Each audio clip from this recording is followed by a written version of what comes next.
Hello, this is Zoe's Digital Alterations and Designs. Today we will be discussing how to make a perfect square.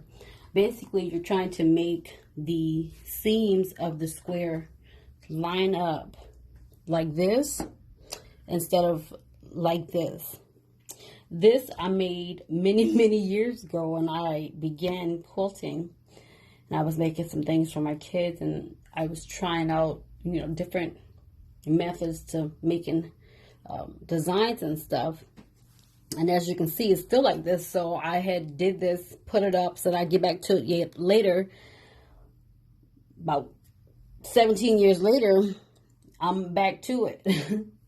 So we have, because since it was already cut, I couldn't start with a perfect square. But to make a perfect square and the seams to line up, it is always best to start with a perfect square. So here we have, I'm trying to videotape this sideways, which I don't think is working out.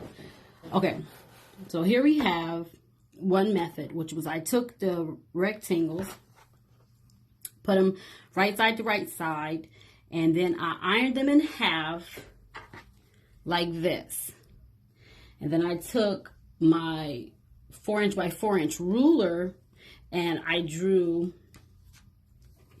marked out a 1/4 of an inch seam on both sides of the iron line, which gives me a perfect 4" seam allowance on both sides and same length of squares from this rectangle.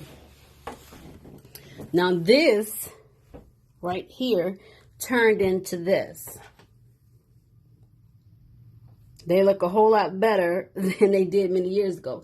And sometimes, even if you line a fabric up just as right as you possibly can, doesn't mean that they're always going to line up anyway. Because the truth of the matter is, it could be a thread problem with the type of fabric you're having. Even if you got the right thread, sometimes the machine dog feet acts up, the tension changes. Anything can possibly happen. So don't get discouraged when they don't line up right. Okay, this is another alternative to making a square from already cut fabric. I'm gonna get this at one point someday or another. Okay, so these were 5" by 5" squares. And again, having to line them up, I had 5" by 5" individual squares, which I'll get. I had a plan with this video, but it never works out, like I say. So I have these individually cut out.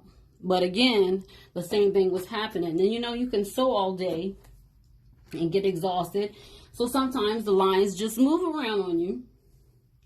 However, this was what it was supposed to turn out like, which is good. But then I also found if I got 2 of the squares together, I could just use a whole rectangle instead of cutting that in half. And then I decided it would be even easier if I got 2 rectangles together, put them right side facing each other, and then cut them in half, which gives you the 2 equal squares we discussed earlier. But this time you're going to take both cut pieces from this rectangle and switch them around. And they turn into, so you can see the wall over there, that is the beginning of the quilt I am working on. And you see how all the seams line up, and so does the colors. But I have a lot more squares to add. Hope you've enjoyed this. If you have any questions or concerns, you know how to contact me. Have a great day.